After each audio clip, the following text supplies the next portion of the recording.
Hey guys, how's everyone doing today? So I want to bring you a new video about an accessory I just bought for the 2024 Honda CR-V that you're going to want to stay away from. Most of the time it works great, little accessories you put on, but this is one that could have a major impact that you might not be aware about. So let me go ahead and get into it and I'll share exactly what that is.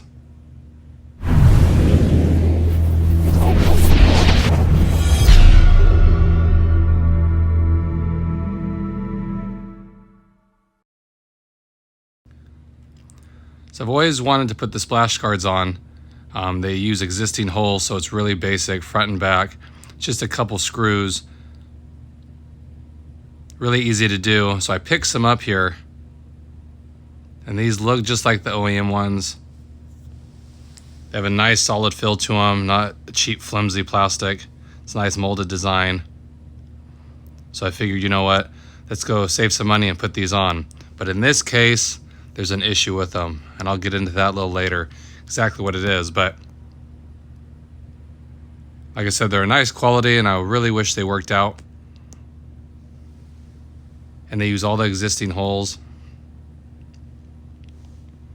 That's how they look. And they even attach underneath there. They kind of have a little hook that hooks in underneath the car. Really sturdy design. Like I said, I've seen some really cheap plastic ones that are flimsy. These are not them. These feel like an OEM one, and I've used a lot of OEM ones before. But like I said, these ones you want to stay away from.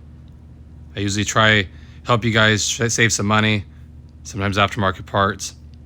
This is not one of them. So here's the screws you get with it. It's really basic. They're even marked which ones they go on.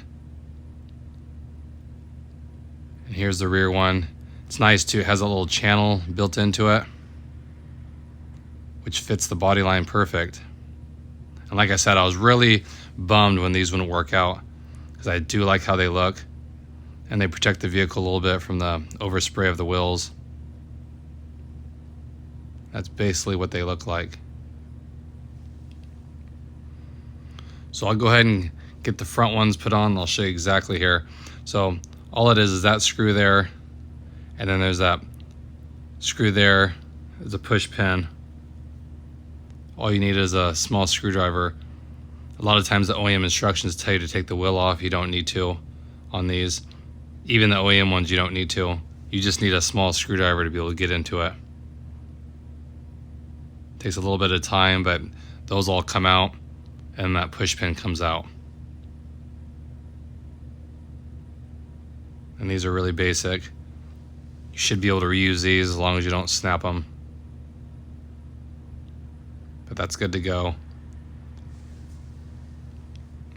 So the two screws and the push pin in the front here. That's all you do right there. And then the piece will slide into place and use all the existing hardware. Just make sure it's the right one. So just like that's how it's going to fit up. And that's how it looks when it's put on.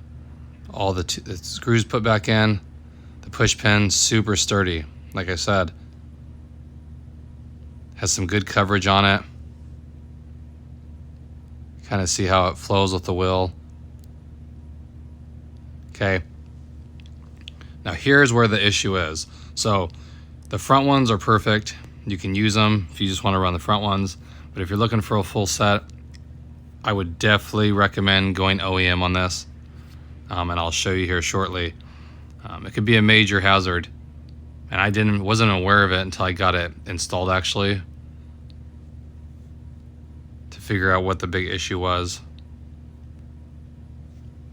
But like I said, it's fitment, went good, but the back you need to modify. So let me explain here. So I put this on, but look at how the design is on this. So it fit in there, everything looks good. But here's the problem. Okay, look how close this thing is to the exhaust, and it actually touches when it moves around.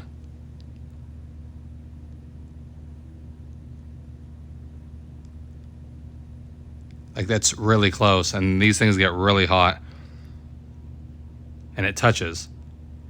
So this thing will vibrate. The exhaust is on hangers, so that moves around, has rubber hangers on it, so it can vibrate. So that would definitely melt off. So the only thing you'd have to do is hacksaw this off so it's more blunt to line up more with the black plastic there. But I wasn't going to do that. It would look bad in my opinion. So I'm kind of curious how the OEM ones fit. If anybody has the OEM splash guards on the rear, let me know how those back ones fit. If they're probably made, I'm sure, really thin in the back, so it doesn't have that issue. But I was shocked. Like I said, I had them in, I was excited, and then when I looked at the back, I'm like, I'm not comfortable with that being so close.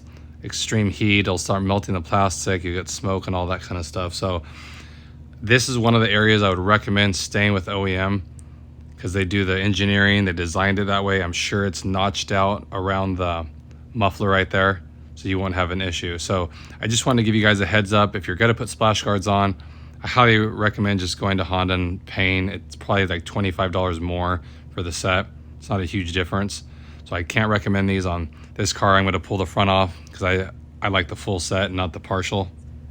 But just wanted to give you a heads up so you don't make the same mistake buying something a little cheaper and doesn't work out. For the most part, everything's fine, but this is the one item I found so far that I would steer away from. So again, just wanted to give you guys a heads up on that. Hope everyone's having a good day, staying safe. I appreciate it as always, and I'll catch you guys in the next video.